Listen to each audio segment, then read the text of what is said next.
వ్యవసాయంలో సాంకేతికత. ఏంటమ్మా వ్యవసాయంలో సాంకేతికత అనేది ఎట్లా వాడతారు అనుకుంటున్నారా? అంటే ఇదివరకు ఎట్లా ఉండేదంటేనండి, మనం వ్యవసాయం చేస్తున్నాము, పెట్టుబడి పెడుతున్నాము. ఇప్పటి వరకు కూడా ఇంకా ఏంటంటే రాబడి తక్కువొస్తుంది.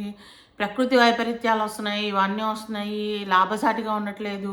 ఖర్చులు పెరిగిపోతున్నాయి. ఇవన్నీ అండి. అయితే ఇప్పుడు ఆంధ్రప్రదేశ్‌లో ఆ ట్రెండ్ మారబోతుందండి. ఇప్పటికే చూస్తున్నాం కొంచెం కొంచెం చేంజెస్. ఇంకా ముందు ముందు చాలా బావుంటదండి. ఏంటమ్మా అంటే చాలా సింపుల్ అండి. ఏపీ ఎయిమ్స్ 2.0 అనే యాప్ అండి. ఇది ఏపీ డిపార్ట్మెంట్ ఆఫ్ అగ్రికల్చర్ వారిదండి.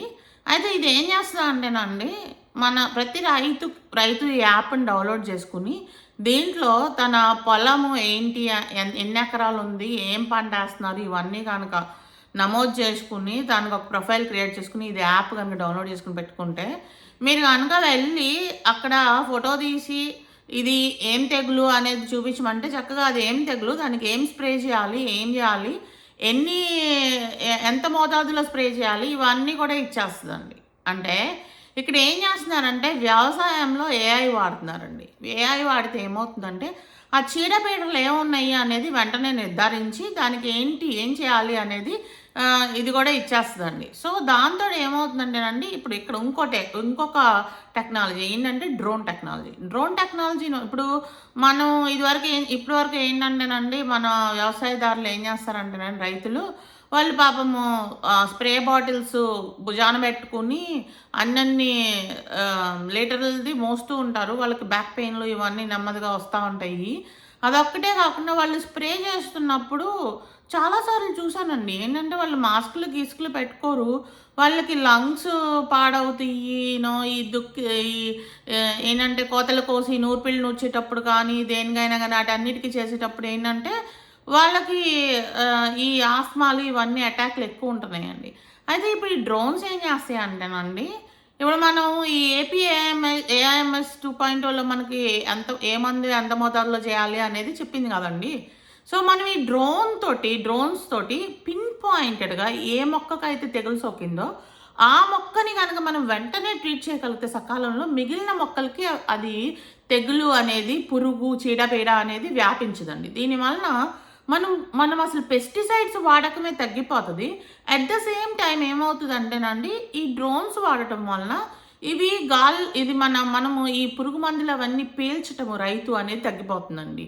ఈ ఎనకమాల మోసుకుంటా అన్నన్ని కిలోమీటర్లు నడుచుకుంటూ వెళ్తాము. లేకపోతే ఈ బాధలన్నీ తగ్గిపోతాయండి. అండ్ ఇక్కడ ఒక 200 లీటర్లు, 100 లీటర్లు పెట్టాల్సిన దగ్గర 1 లీటరు, 2 లీటర్స్ తోటి సకాలంలో పిన్ పాయింటెడ్‌గా ఆ చీడని నివారించడం వలన మనకి సాధ్యమవుతుందండి. సో ఖర్చులు తగ్గిపోయినాయండి.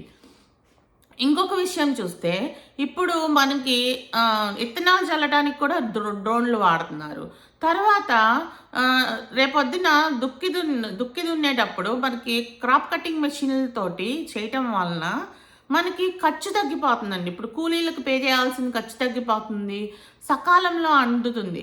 ఇవన్నీ రేపొద్దున మనకి ఏమవుతుందంటే, దిగుబడి అనేది పెంచటం అనేది చీడపీడలను నివారించడం మీద ఆధారపడి దిగుబడి పెరిగితే ఏఐ డ్రోన్స్ వలన ఇప్పుడు ఇక్కడ కోత కొయ్యటం అని సకాలంలో చేయటం వలన ఇక్కడ ఖర్చు తగ్గడం వలన రేపొద్దున గిట్టుబాటు ధర కొంచెం అటు ఇటు అయినా కానీ రైతులకి ఖర్చులు తగ్గి లాభం పెరుగుతుందండి.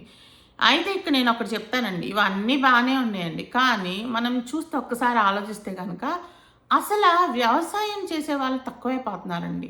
అంటే ఓకే, ఇప్పటి తరం వరకు వ్యవసాయం చేయటం తెలుసు చాలామందికి. కానీ రేపటి తరంలో వ్యవసాయం చేయటం తెలిసిన వాళ్ళు ఎంతమంది ఉన్నారు అనేది ఒక్కసారి ఆలోచిస్తే నిజంగా ఎవరూ లేరు అనేదానికి చాలా బాధేస్తుందండి. రేపు పొద్దున్న మనం ఎవరు పండిస్తారు, ఏమి తింటాము అనేది ఆలోచిస్తే ఇక్కడ నేను ఒక విషయం చెప్తానండి. ఇక్కడ స్కూల్స్‌లో ప్రభుత్వం కానీ, ప్రైవేట్ స్కూల్స్ కానీ వీటిల్లో అప్పుడప్పుడు మన పొలాలకి, మన వ్యవసాయ క్షేత్రాలకు కూడా కొన్ని ఫీల్డ్ ట్రిప్స్ పెట్టి మన పిల్లల్ని చిన్నప్పటి నుంచే వ్యవసాయం మీద ఒక అవగాహన కల్పించి వాళ్ళకి దానికి కూడా ఆ స్కిల్ని కూడా పెంచడం మొదలు పెడితే చాలా బాగుంటుంది.